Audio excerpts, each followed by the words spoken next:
perpetuating.com.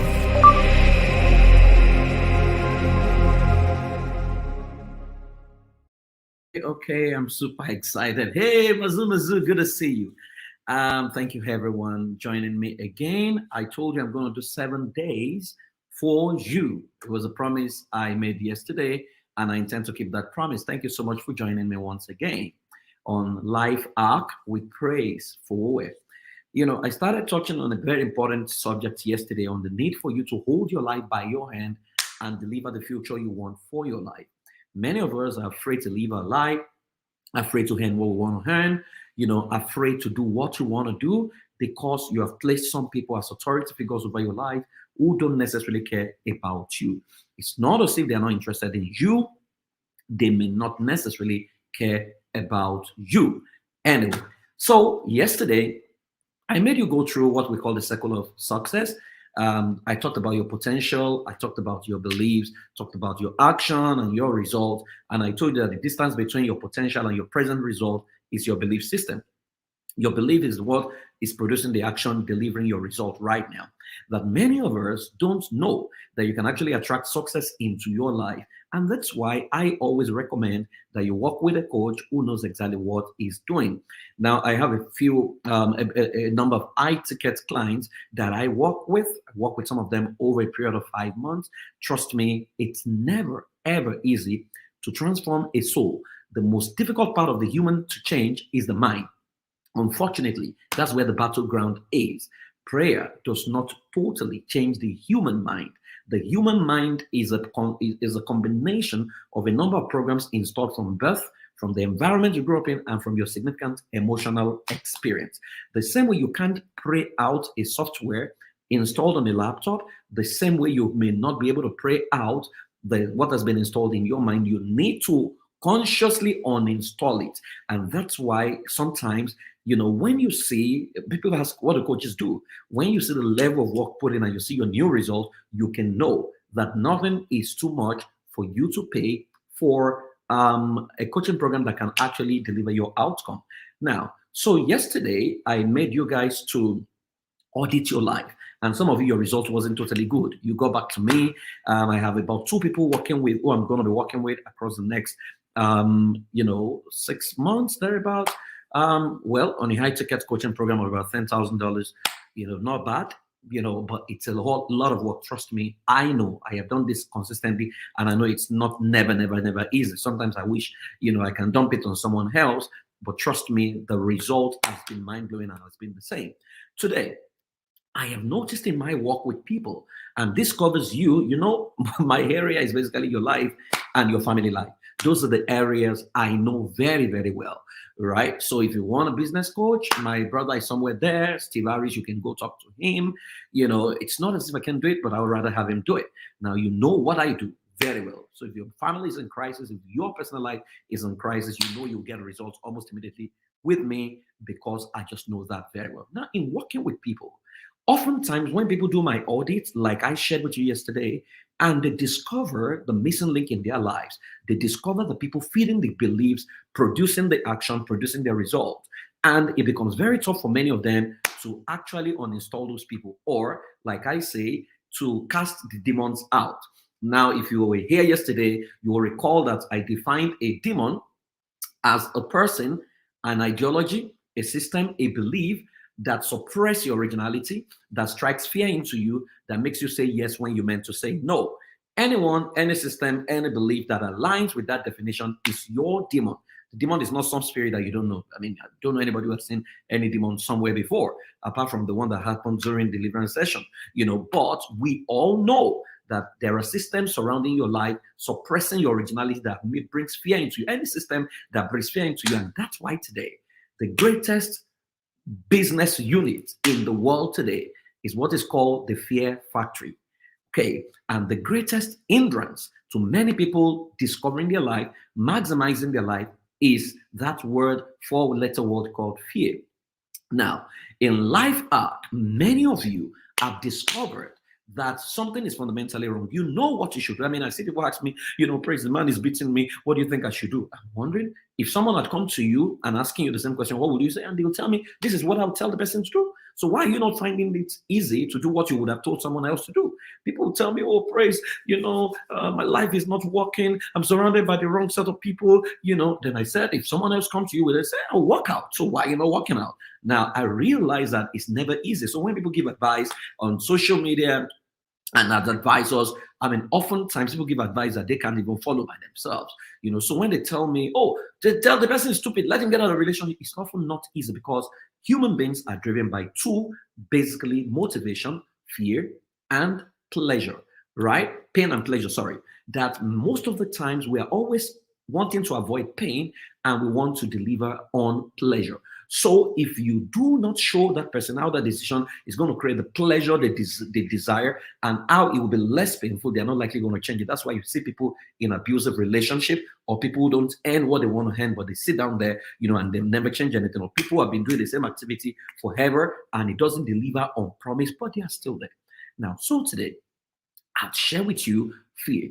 Now, what are you afraid of as you're listening to me? Can you put down your fear on your sheet of paper? Now, there is something many of you are afraid of: fear of the unknown, fear of starting afresh, fear of moving out of your comfort zone. I understand fear perfectly. Trust me, I live my life under fear.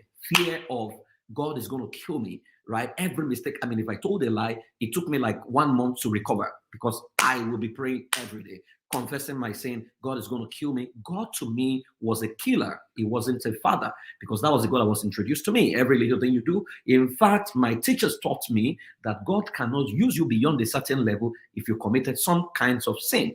Now, so that was my life. It was totally a mess. I was carrying a burden up and down. For every time I faltered or I failed, I beat myself till I became depressed. Now, in my depressed state, I started taking therapy. Now, during therapy, they began to isolate my life, and I realized that the greatest problems were beliefs imposed on me by people that I don't even know. Those people, they think they love me, and I surrendered. I don't blame them. I love them. I have a great regard for them because I submitted my brain to them to teach me many of the things that was loaded on my head. My brain was full of demons, all kinds of demons who wanted to kill me, demons of this, demons of that. I've been burdened by all kinds of guilt all my life that I was a mess within me, right? Because every little thing, there was a demon responsible, every little thing, you're going to lose heaven. So I wanted to make heaven, and I was keeping rules and regulations that my life was a mess. Trust me, I have been there. So if you have been there, you are not alone. If you're battling with guilt, with failures, and you made a mistake 10 years ago and you still think it's defining you, it's not totally correct. It's at the realm of fear. And so my life was like that. But guess what? As human beings, we exaggerate our wrong, we undermine our right. So when you do something that is right, there's a likelihood that you're not going to exaggerate it, you're not going to celebrate it. But when you do something that is wrong, you dwell on it, you sit down there and you begin to beat yourself badly till you become a mess. Now, what is fear? I know what many of you are used to, the definition, false evidence appearing real. I want to trash that today. My definition of fear: fear is the coward that hides behind your ignorance and subject you to the torture of what you have not studied or understood, and consistently feeds you with what you don't need to perpetuate itself till you are properly conditioned to love it and become enslaved for the rest of your life. I'll take that again. For those of you joining me on Facebook and on YouTube, of course, you can see my screen, so it's there. Fear is the coward that hides behind your ignorance and subjects you to the torture of what you have not studied or understood, and consistently feeds you with what you don't need to perpetuate itself till you are properly conditioned to love it and become enslaved for the rest of your life. This is my definition of fear. First thing in that definition is that fear is a coward. He hides behind your ignorance, what you don't know. You've never seen a demon before, so he hides. So, oh, there's some demon coming to kill you. You've never seen God or devil before. He hides behind that and says, oh, no, God hates you. He hides behind the voices you don't even know to give you their own worldview, maybe the way God is relating with them, and they generalize that and project that on everyone. So it subjects you to the torture of what you have not studied.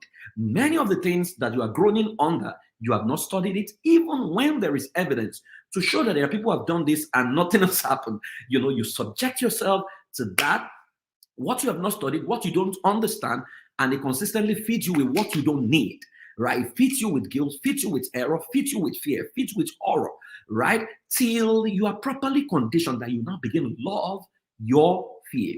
Now, our life is powered by what we have chosen to consciously or unconsciously believe based on our interpretation of data. Now, your interpretation is powered by your beliefs. Your beliefs is not the truth. Your belief is what you have accepted to be true. And your belief is powered by your upbringing, your environment, and your significant emotional experience. So if I do this, it's raw data. I have not said anything. But your interpretation based on how you grew up will determine your response. In Africa or in Nigeria, this could mean your mother. Let's even say it meant your mother.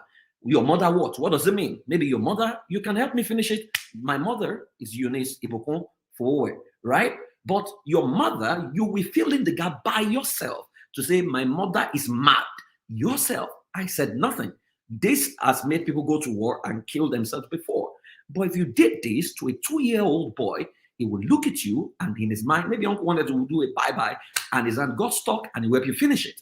If you do this to a 10-year-old in Japan, he will run towards you and give you a high five. Of course, because of COVID, right now, people may not be able to do that. If you do this and wear collar and surplice in the Anglican church, if you stand, church will stand up because they assume you want to bless them. Same action for interpretation. Your life is built on your interpretation. Your failure can mean feedback on what you have not mastered. It should never define you.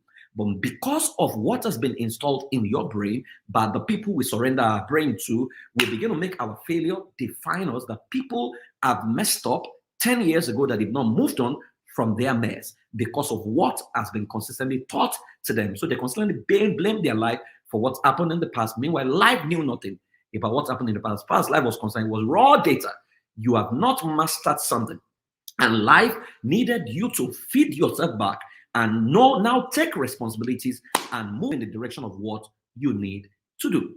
Now, so here are a couple of facts about fear. One, your fear is ignorant driven, that maybe even exposure driven, that if you move to another area of the world, many of the things that you are afraid of, you will no longer be afraid of them because you would see that it's even a norm. Fear is ignorance driven. Number two, fear could be empowering when it's to arouse your curiosity to get into new territories.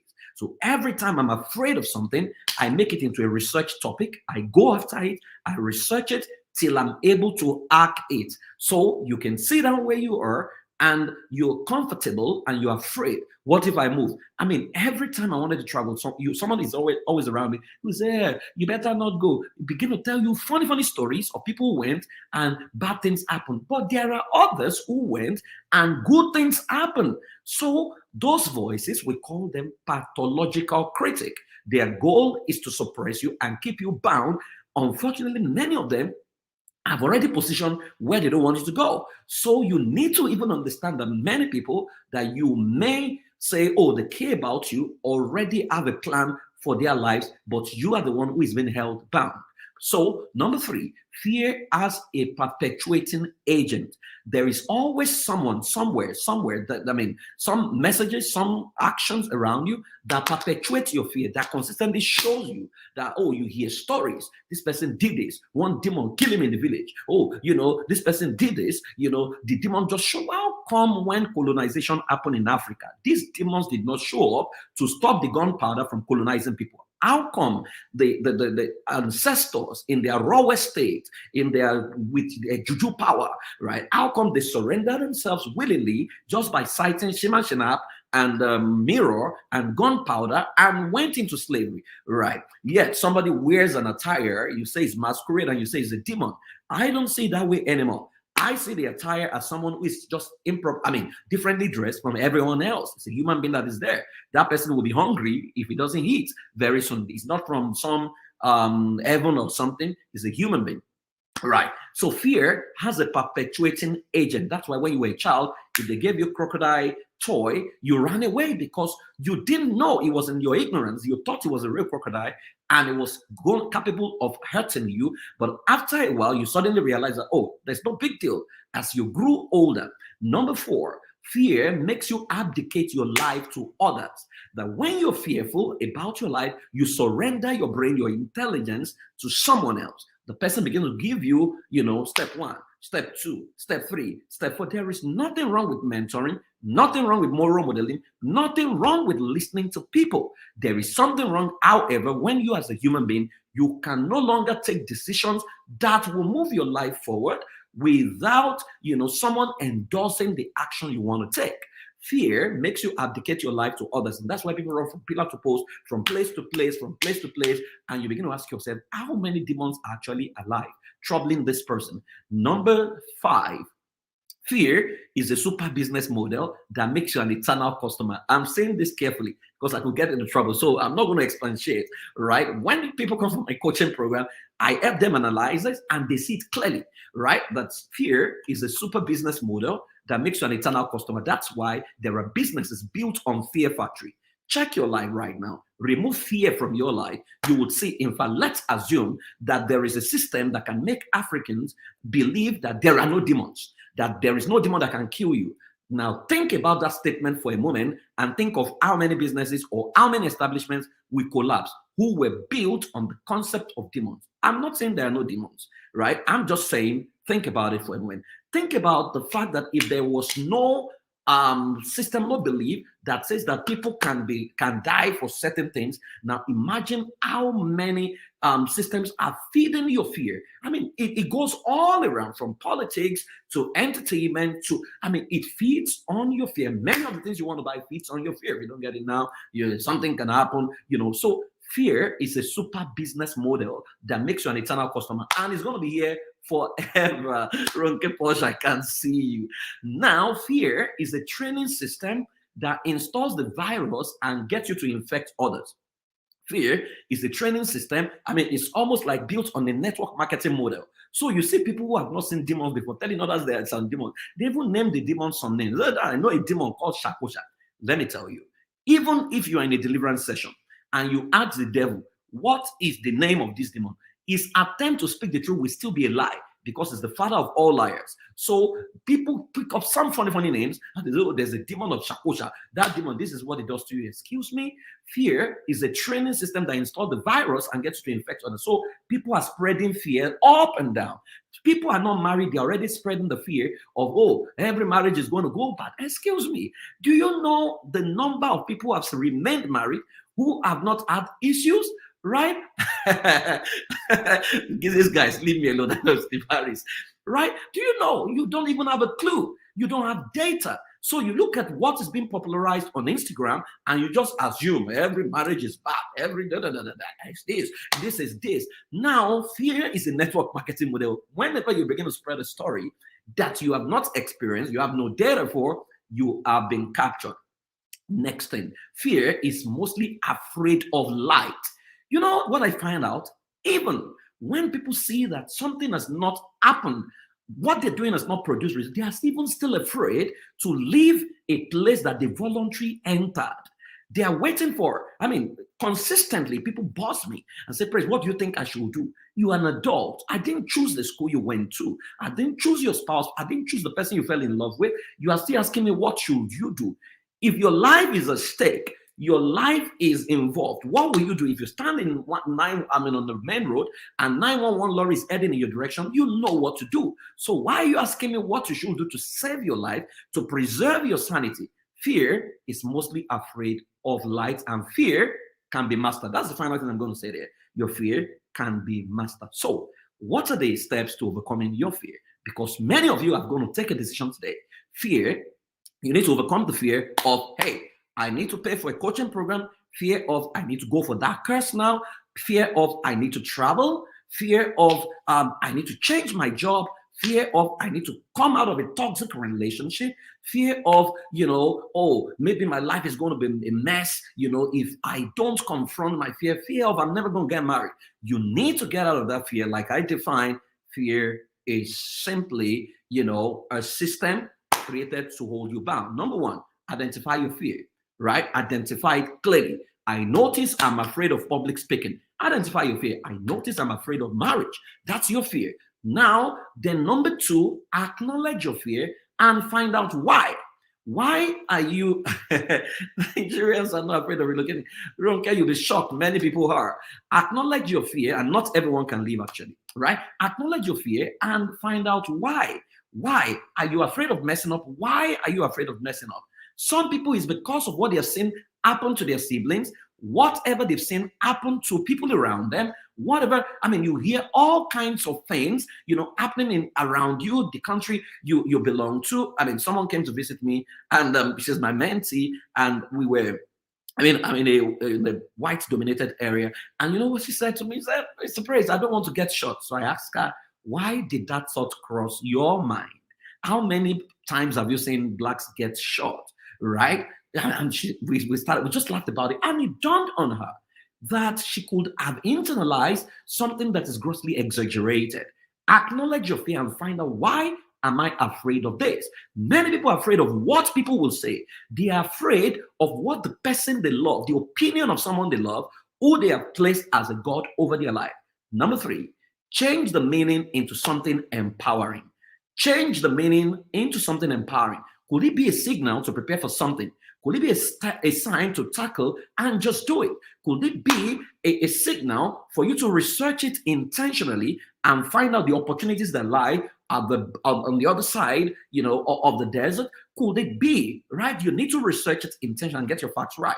Number four, get confident about what you can do and go do it, leveraging on what you have done before that you used to be afraid of.